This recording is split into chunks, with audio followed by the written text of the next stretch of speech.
what was discussed or perhaps not discussed at the 3-hour meeting between US President Joe Biden and China's Xi Jinping. We also look at the impact that unilateral sanctions are having on the people of Syria, and why is the California university system going on strike. First up, a 3-hour meeting, like I was just saying, took place between the presidents of the US and China on the sidelines of the G20 summit in Indonesia. No doubt the two leaders had a lot to talk about, and a lot more was left unsaid. Many of you would by now have read reports of what we know transpired at the meeting. There was talk of global macroeconomic stability, including debt relief, health security, and global food security, Taiwan, Tibet, and what the US considers China's human rights record. There was reaffirmation of the One China policy, but also warnings of increased militarization in the region from the United States. This is in both Taiwan as well as the Korean Peninsula, and of course sponsored by the US. President Biden also raised ongoing concerns about what he called China's non-market economic practices, which allegedly harm American workers and families around the world. An interesting idea given the state of the working class in the US. Prabir Purkayastha, NewsClick's editor-in-chief, is in studio to do a bit of reading between the lines, or perhaps rereading of the lines themselves. Prabir, a meeting that's been a long time in the making and one that was probably going to happen irrespective. Are you viewing this as the completion of a mere formality between two of the world's sort of preeminent powers at this point, both economically and otherwise? Or are there signs of a change in that relationship starting to appear? I don't think it presages any major change in the relationships, because the key issue for China is not Taiwan as the US would like to pose. It's really the economic war that the US has launched. It started with Trump, but it has been continued by Biden. And recently, the chip sanctions, the chip wars, I would call it chip wars 2, has really ratcheted up the pressure on China.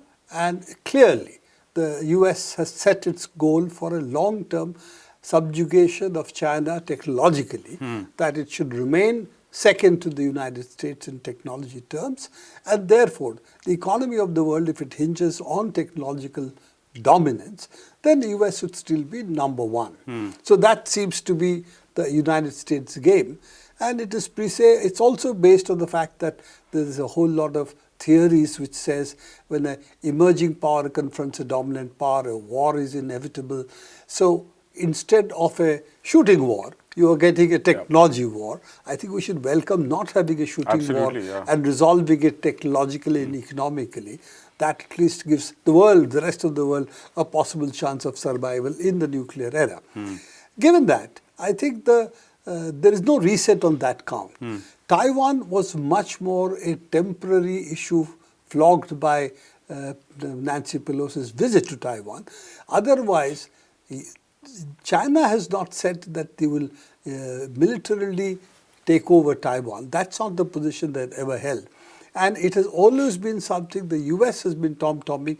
We will protect Taiwan against any attack by China. Therefore, bringing on the table the fact that China could attack Taiwan.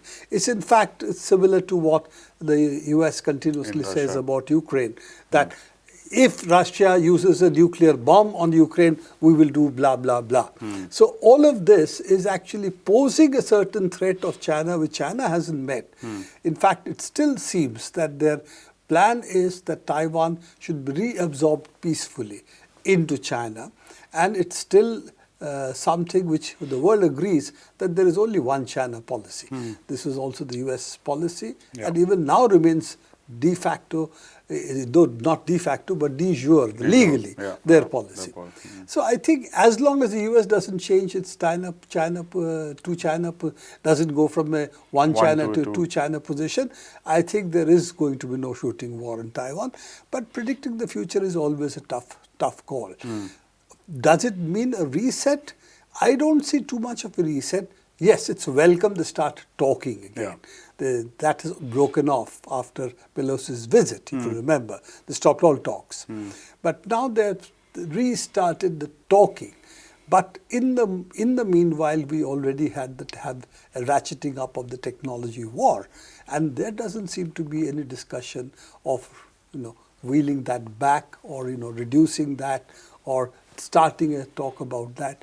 Now I think they will talk about global warming and other issues, which of course are of vital importance, Yeah. but not the core issue, which has now become the technology war. Right, and it's also sort of veiled in its language of competition. I was reading the White House readout of the meeting, and has aspects like debt relief and things, and global sort of macroeconomic stability that they're talking about. China's non-market labor practices and things like that. So the language is confusing, Prabir, for the average sort of consumer of this kind of news. And going forward into 2024, with maybe the possibility of a Republican administration coming back in, where some of these confrontation points will be even more hostile. How do you look at the sort of relationship progressing in the near future? The problem with the United States is what everybody has said, that it is not capable of reaching any agreement.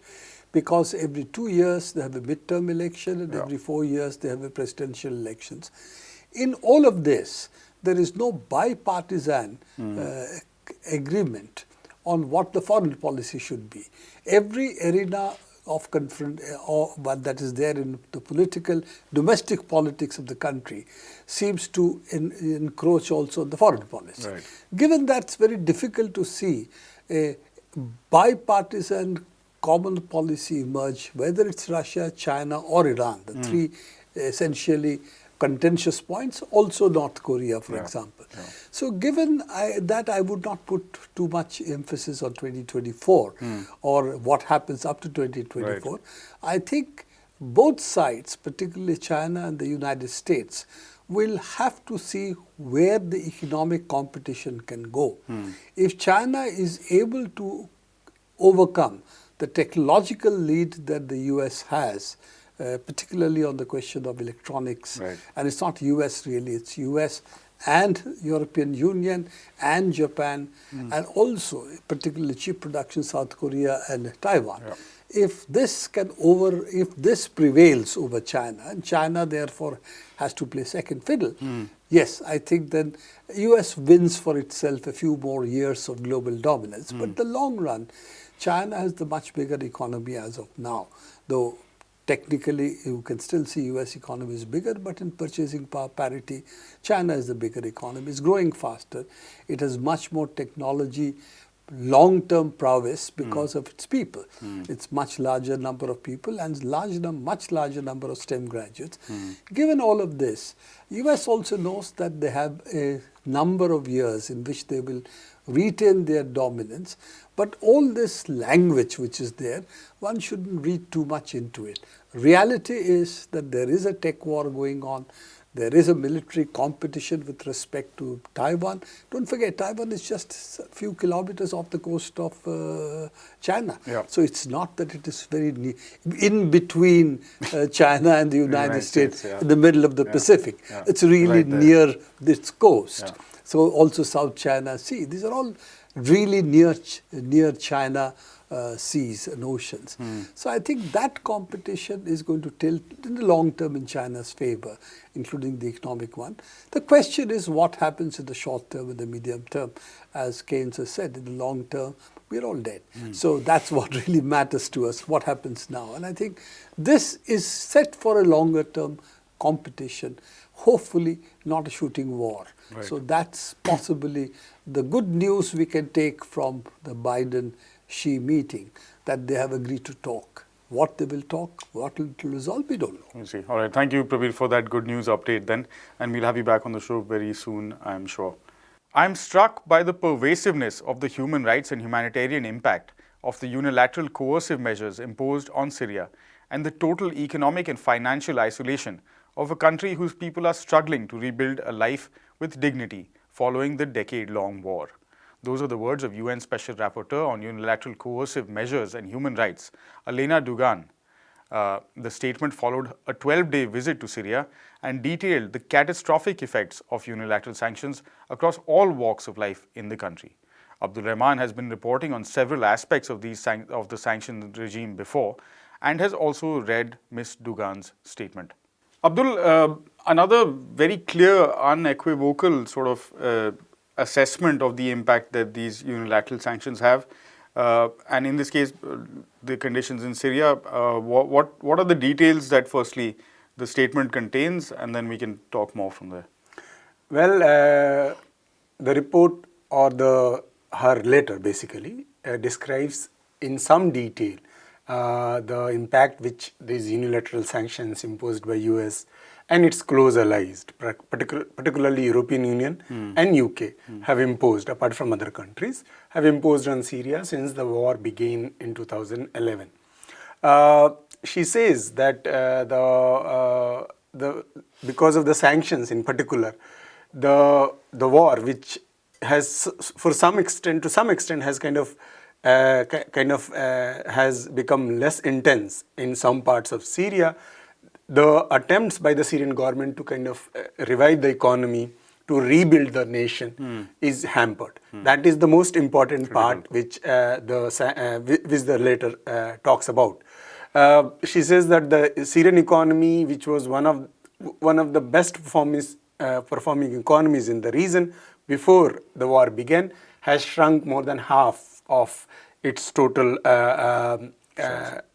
size during the war periods, and one of the main reasons responsible for it is the unilateral sanctions, because sanctions has basically limited the state's finances, because all the assets in different parts of the world has been frozen because of the sanctions, and Syrian government, which needs that finance to rebuild the economy, is not able to have access to it.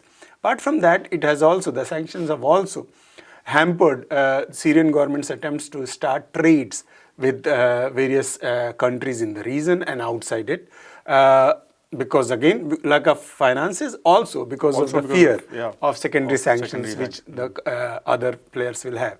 Apart from that, the sanctions have also hampered the human rights conditions, basically worsened the human rights condition inside Syria. We all know that there are millions of refugees, both internally and externally, because of the war, and the Syrian government is unable to provide them enough food. There are around 6 million plus Syrians who are suffering from the acute food crisis, lack of food because of the sanctions. That also has impact on the health, overall health conditions.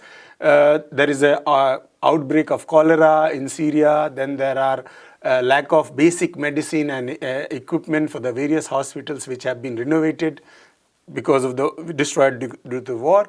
So the country's health sector, country's food situation, country's overall economic performance is suffering. The millions of Syrians are suffering because of the sanctions imposed by the US and its allies. And the longer it continues, obviously the effects keep multiplying. Exactly, it will multiply.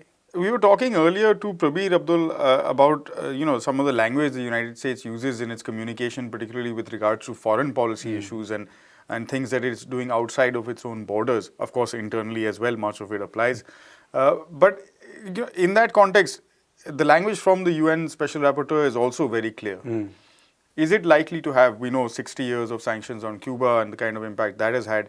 Is this kind of language and clarity likely to have any impact at all on how the US chooses to function in the wider world?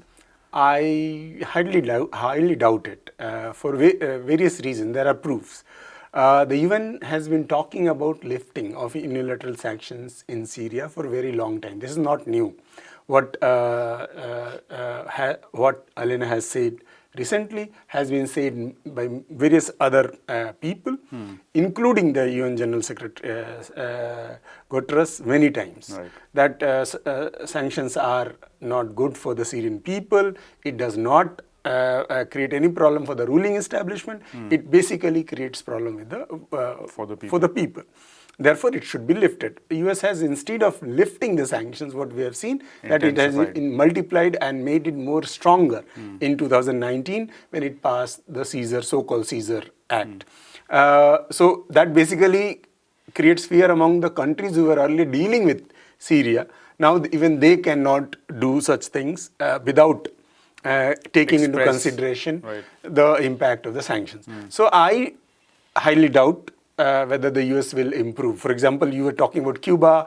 The similar things have been said about Iran. Similar things when the Iraq went through sanctions for more than a decade, and the impact of those sanctions about Iraq's overall economy and particularly on the children were very obvious in front of the US administrators. Successive US administrators, instead of removing those sanctions, they intensified it and they went for the war, ultimately in 2003. So, talking about human rights is always a tactical, strategic move, but actions are always contradictory to it when it comes to the United States foreign policy. All right, thanks very much for that update today, Abdul. More than 48,000 academic workers in the University of California system are on strike over what they say are unfair labor practices and desperately low wages. Researchers, postdoctoral scholars, teaching assistants, and other employees headed to the picket lines on Monday, launching what they describe as the largest academic worker strike in the history of the United States. The move is expected to halt activities within the University of California system, which is a network that comprises 10 public universities and almost 300,000 students. Anish has been following the story closely. Anish, I'm going to go back to that meeting between Joe Biden and Chinese President Xi Jinping, where Biden has talked about how China's non-market labor practices are having an impact on the working class around the world. But in the United States, we have consecutively or successively reported for the past year and a half, 2 years, ever since the pandemic broke out, on how conditions for working people are getting harder and harder. And the university sector now, the latest to join in. What are the demands that these student workers primarily are making? Yes, so the demands are quite simple. It's a basic wage hike, but apart from that, it's also to increase a whole host of services that are generally afforded to working teachers and academics in the university, but something that is often or kept out of reach for student workers in the university. And this is especially problematic because student workers are the ones who take up much of the labor for the university system. So keeping them out of a whole host of benefits has always been a big contentious issue, not just in the University of California system, which has about 300,000 students to cater to, but also in other universities, public and private, across the United States. Now, even the wage hike that we're talking about is pretty much close to doubling their wages to what is actually the basic living conditions for any average worker in the US, especially in a state like California, where most places are considered to be one of the most expensive places to live in the world right now. So we have to talk about how students are paid on an average of 23,000 or so per annum when your entire state has an average cost of living of 46,000. That is very unsustainable. Many of them are not like children or people who live off of their parents, but we are talking about people who are in their 20s, late 20s, 30s, with families, with children, who are in the system because primarily they look up to the entire discourse of education production, but at the same time they are also somebody who are pretty much stuck with degrees that may not help them in qualifying for most of the other jobs that might be available, and for which they have also spent quite a lot of money, have probably taken hefty student loans for themselves, which they might have to spend another 20, 30 years paying back. So it is definitely a whole host of a sea change that they are looking for, because the condition of living for a student graduate worker has gone down considerably, especially. And University of California, we must remember, is not just any other state university, but it is a very prestigious university with millions, maybe more than $1 billion in funds and Endowments and things, endowments and everything. So they are definitely capable of doing this. And it is also one of those that charges full fees from most students. So it is not a place that has to depend on governments. It can definitely pay for it, but it is definitely not going for any kind of clear clear negotiations that can actually lead up to a solution. Right. We talked a couple of days ago about how Biden's also student debt relief plan was blocked on a technicality by a Republican appointee judge. How is all of that going to factor into the scenario, Anish, and what is the significance of what is being billed as the largest strike of its kind in the university sector in America? I mean, definitely, as you said, like it is one of the biggest, it is the biggest academic strike to ever happen in the US, the history of the United States, considering that it is something that is happening across the 10 university campuses of a university system. So definitely there is going to be an impact that we cannot really gauge at the moment right now because spread across the state, it is University of California systems really do influence a whole host of academic progress for most other, not just the California State University system, which is a separate system altogether, but also the community colleges system that is also quite extensive. California in itself has a massive academic body with more than 200 collegiate universities and colleges operating within its region. So definitely that has its own impact. As you pointed out, definitely the fact that student debt waivers are not going to be a sustainable solution. The manner in which the Biden administration is rolling out is also impacting a lot of the decisions by the students. But obviously, it is also going to change a whole very systematically oppressive system of academic workforce. I think also it factors very well with the idea of maintaining the US's science and technology and other kinds of hegemony. The way should perhaps be looking at how their university system is structured instead of focusing so much on encircling China and doing all kinds of other things. All right, thanks very much for the update, Anish. And I think with that, we'll also wrap up this episode of the Daily Debrief from Anish, myself, and the entire team here at People's Dispatch. Thank you very much for watching. As always, we invite you to head to our website, peoplesdispatch.org, for details on these stories and all of the other work we do. And don't forget to follow us on the social media platform of your choice.